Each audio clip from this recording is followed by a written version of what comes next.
أعوذ بالله من الشيطان الرجيم بسم الله الرحمن الرحيم والصلاة والسلام على أشرف المرسلين. Le sujet d'aujourd'hui, c'est le verset 5 de Surat al-Zumar, les groupes. Voici le verset. خلق السماوات والأرض بالحق يكور الليل على النهار ويكور النهار على الليل وسخر الشمس والقمر كل يجري لأجل مسمى ألا هو العزيز الغفار. Il a créé les cieux et la terre en toute vérité. Il enroule la nuit sur le jour et enroule le jour sur la nuit. Et il a assujetti le soleil et la lune à poursuivre chacun sa course pour un terme fixé. C'est bien lui le puissant, le grand pardonneur. Dans ce verset, Allah Ta'ala nous renseigne sur plusieurs sujets. Premièrement, qu'il avait créé les cieux et la terre, qu'il y a une alternance entre la nuit et le jour, c'est un de ses signes. Et qu'il avait également créé le soleil et la lune. Et il nous renseigne également sur leur fonctionnement. Et puis termine le verset par deux de ses noms, le puissant et le grand pardonneur. Nous avons parlé les jours passés sur la place de l'être humain dans le regard d'Allah Ta'ala.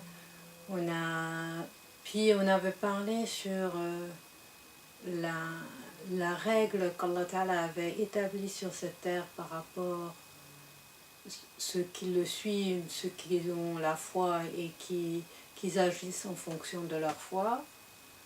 Et puis aujourd'hui on parlera, Inch'Allah, sur l'environnement de l'être humain. L'environnement de l'être humain, c'est également la création du Seigneur comme lui-même. Donc il est logiquement en parfaite harmonie avec cet environnement. Et cet environnement, puisque Allah Ta'ala avait créé cet environnement pour lui et pour les autres créatures, est nécessaire pour lui pour pouvoir vivre. C'est une relation très étroite, très forte entre l'être humain et son environnement. Il n'est pas possible de retirer en fait l'être humain de cet environnement et le regarder comme ça, comme dans une chambre isolée. Son environnement, il fait partie de lui-même. Alors Allah Ta'ala, il explique dans ce verset qu'il avait créé les cieux et la terre en toute vérité. C'est-à-dire que cet environnement, les cieux et la terre qu'on connaît, qui nous entourent, il était créé par le même créateur. Donc évidemment, cela nous donne l'assurance qu'il est en harmonie avec nous-mêmes, puisque notre origine est le même. Et le fait qu'Allah Ta'ala il avait ajouté en toute vérité, cela nous permet de s'enraciner dans cet environnement.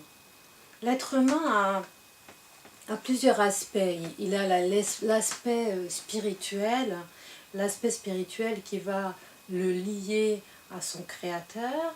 Il a aussi son aspect intellectuel qui va le lier à sa pensée et à sa spécificité en tant qu'être capable de réfléchir et choisir entre le bien et le mal. Et il a son aspect d'enracinement dans son environnement. Il a besoin d'être lié à cet environnement. Et c'est pour cela qu'en fait, si on va accentuer uniquement sur le côté intellectuel, on va se trouver dans un déséquilibre. Si on va accentuer uniquement sur la spiritualité, les pratiques de la foi, de la relation entre l'être humain et son Seigneur, et ben on va perdre un petit peu ces racines, on ne tiendra pas correctement sur terre et on ne va pas pouvoir être l'exemple que le prophète avait dit sur le croyant. C'est que le croyant, il est comme, il a ressemblé à un palmier, celui qui a les racines très fortes dans la terre, et il est très haut parce que ses feuilles, ils vont vers, il se dirige vers le ciel. Donc en fait, dans cette image-là, l'être humain, il doit avoir aussi bien un enracinement profond dans son environnement, et aussi bien un lien très fort avec le Créateur dans sa spiritualité, et c'est ainsi qu'il va devenir fort. Donc Allah Ta'ala, il nous dit, il a créé les cieux et la terre en toute vérité, c'est-à-dire que la vérité de l'être humain, c'est de pouvoir s'enraciner dans cet environnement qui l'entoure, qui lui permet de vivre sur terre, qui lui permet de respirer, qui lui permet de manger, de boire et de vivre tout simplement dans ce milieu-là. Ce milieu-là lui a été donné, il a été créé par le Seigneur, et il lui a donné cet environnement pour qu'il puisse s'enraciner. C'est ça la vérité. C'est de ça il s'agit en fait quand Allah Ta'ala dit donc en toute vérité.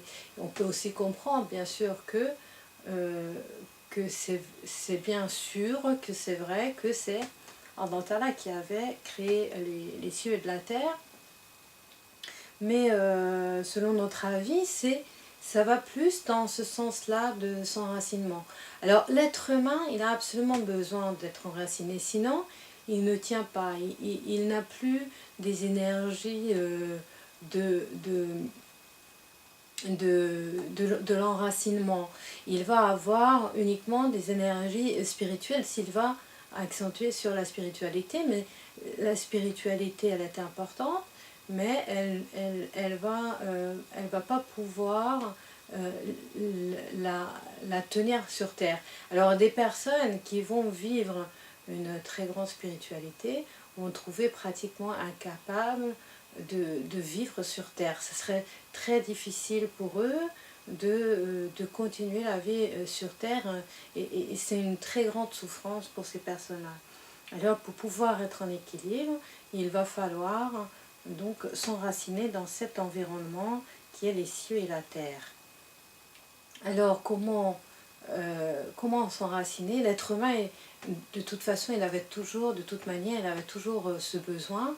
Alors certaines personnes vont s'accrocher à leur famille, à leurs parents, par certaines personnes, beaucoup de personnes, la majorité des gens, ils vont pouvoir aussi s'enraciner à leur pays, à leur origine, à leur terre natale. Là, Allah Ta'ala, il nous signale que nous devons en toute vérité s'accrocher à cette grande ensemble, ce qui est les cieux et la terre. Et à partir de ce moment-là, qu'on comprend cette vérité, que toute la terre et les cieux, ils sont notre environnement et notre source d'enracinement, à partir de là, n'importe où notre chemin sur cette terre nous amène, dans n'importe quelle situation on va se trouver, on peut perdre toute notre famille, ou bien avoir des relations difficiles avec eux, ou bien avoir des très bonnes relations, on va toujours se sentir bien parce qu'on on est sur cette terre-là qui est notre environnement. C'est le message universel d'Allah Ta'ala que l'être humain ne doit pas se sentir limité à un point bien précis de cette terre, ne doit pas se sentir limité à un tribu ou bien un groupe de gens, mais son environnement en réalité c'est la terre en entière et les cieux. Les cieux et la terre, tout cela sont les bases. Et les cieux et la terre appartiennent à celui qui les a créés, à Allah Ta'ala. Donc on ne va pas vouloir s'approprier à n'importe quelle partie de cette terre, on ne va pas vouloir le prendre des autres, parce que même les autres, ils ont le même environnement, les cieux et la terre. Cela permet à l'être humain de se sentir toujours chez son créateur, de rencontrer Allah Ta'ala partout sur terre, et c'est pour ça que finalement, prier, c'est pas lié à un endroit bien précis, mais la terre d'Allah, il est large, on peut prier à n'importe quel endroit sur cette terre, on va pouvoir toujours s'adresser au Seigneur. La spiritualité va devenir universelle parce qu'il n'est plus lié à un enracinement à un endroit précis sur terre, mais à la terre en entière. Et à partir de ce moment-là, on va vivre dans cette vérité que mon pays, mon origine, ma maison, tout cela n'existe pas. Il existe la terre d'Allah, la famille qu'Allah Ta'ala avait créée, qui est les fils d'Adam, et les biens matériels par lesquels Allah Ta'ala m'avait entouré. À partir de ce moment-là, on ne va plus jamais s'accrocher à une propriété, puisque tout appartient à Allah Ta'ala. Comme tout appartient à lui, on va pouvoir aussi, en toute sécurité, se sentir bien n'importe où, puisque personne n'a plus de droits que moi, et les autres, ils ont autant de droits que moi sur cette terre, sur cet environnement.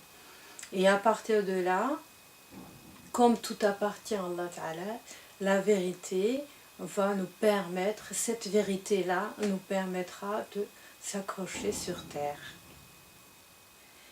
يكور الليل على النهار ويكور النهار على الليل.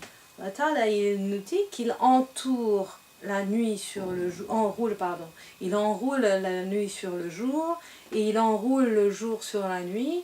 En fait, comme si la nuit et le jour étaient une sorte de rond, qui va se tourner l'un sur l'autre continuellement. Il n'y a pas de coupure, il y a une continuité, il n'y a pas que seulement une continuité entre le jour et la nuit, mais ce n'est pas quelque chose de linéaire, mais c'est quelque chose qui va dans le sens de rond.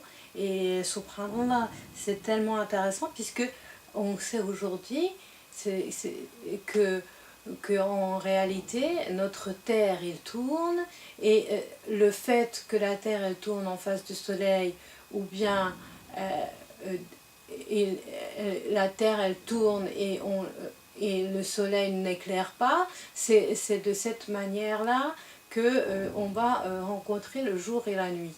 Donc nous sommes stables sur cette terre, sur le point où on se trouve, et c'est la nuit qui va s'enrouler sur le jour, et le jour va s'enrouler sur la nuit, puisque la terre elle-même, elle va tourner autour de lui-même, et donc va pouvoir éclairer, va pouvoir en fait passer par l'éclairage ou non-éclairage de soleil.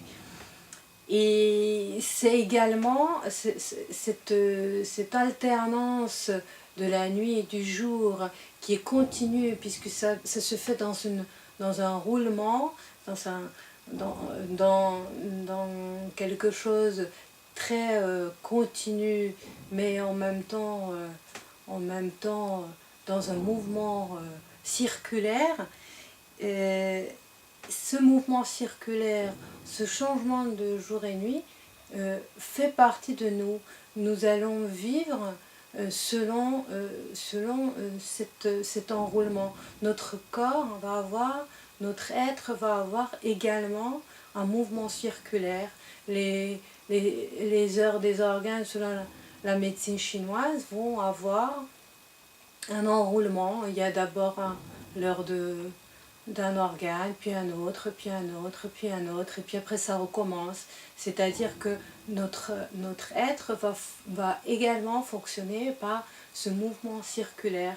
Nous allons dormir et se réveiller, travailler. Il y a tout notre mouvement, tout notre fonctionnement va être en réalité dans une sorte de rond. Même les prières, elles vont avoir cet ordre de rond, la journée, les 24 heures, même la montre, quand on le voit, c'est en rond. Le temps il passe en fait en mouvement circulaire et pas en mouvement linéaire. Notre temps, notre espace est dans un mouvement circulaire qui nous permet donc de vivre. Si nous désirons de vivre dans un mouvement linéaire, on coupera le cours de temps, on coupera le cours de notre existence, on ne serait pas en harmonie avec notre existence. Donc on doit toujours respecter ce mouvement circulaire de notre être, on doit toujours respecter et ne pas vouloir couper ce mouvement circulaire. Et cela fait, si on le fait, on serait absolument en déséquilibre. Ce tour autour de soi, ce mouvement circulaire nous permet également d'être enracinés encore plus dans notre environnement. Puisque finalement, on a l'impression qu'on bouge, mais on ne bouge pas. On retourne sur le point de départ. On va passer chaque jour à commencer et se terminer de la même manière. Notre vie a une certaine stabilité. Hein. Et si on réfléchirait sur un mouvement linéaire, on n'aura jamais de stabilité, parce que dès le moment qu'on avait posé notre pied sur terre, il faudrait passer encore à un autre pas. Donc il n'y a pas de stabilité dans un mouvement linéaire. Par contre, dans un mouvement circulaire, oui, il y a un mouvement, mais il y a également une stabilité. Le fait qu'Allah Ta'ala il avait donné ce mouvement à la terre nous a permis de bouger dedans, mais en même temps, ce mouvement-là nous apporte instabilité puisqu'il est dans un mouvement circulaire. Cet environnement, il est très stable, cet environnement qui bouge, mais en même temps, il nous apporte la possibilité de cet enracinement, la possibilité de stabilité. وَسَخَّرَ الشَّمْسَ وَالْقَمَرَ كُلٌّ يَجْرِي لِأَجَلٍ مُّسَمًّى.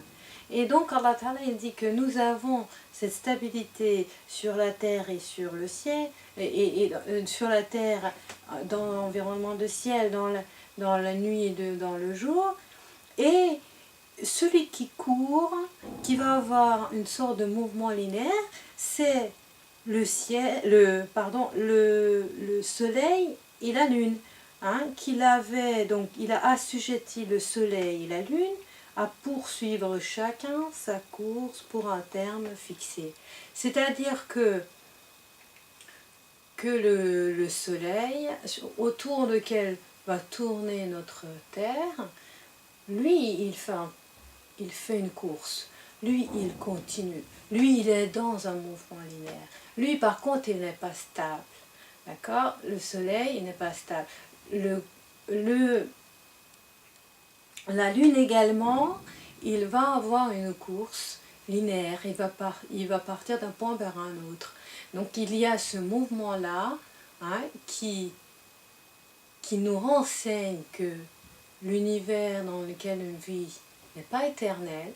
C'est ce monde-là dans lequel on vit va avoir bien un terme. Donc Allah Ta'ala, il nous renseigne sur ce mouvement linéaire de soleil et de la lune, ce mouvement qui leur... en fait, quand Allah Ta'ala, il explique qu'ils sont en train de courir vers un terme bien fixé, c'est-à-dire que le soleil et la lune, à un moment ou d'autre, arrivent à leur terme, comme si c'était en train de courir dans ce mouvement linéaire qui n'a pas de stabilité justement, puisque ce n'est pas un mouvement circulaire, mais ils sont en train de bouger vers un terme, et le moment qu'ils arrivent à leur terme, c'est terminé. C'est-à-dire que nous pouvons nous enraciner sur cette terre parce qu'on en a besoin. Nous avons besoin de vivre dans cet environnement d'une manière qu'on puisse être fixé. Et Allah Ta'ala, il nous a accordé cette possibilité, et à partir de ce moment-là, on va pouvoir vivre dans une stabilité et dans une sécurité. Et cette stabilité et sécurité qui est sur terre, il nous est offert par Allah Ta'ala. Pourquoi? Pour qu'on puisse travailler, pour qu'on puisse avancer, pour qu'on puisse se développer. Parce que si on n'avait pas de stabilité et de possibilité de s'enraciner sur terre, on serait continuellement confronté à essayer de trouver sa place. Hein, si quelqu'un est en train de marcher sur un endroit instable, tout le temps, il est occupé à essayer de trouver sa stabilité, son équilibre.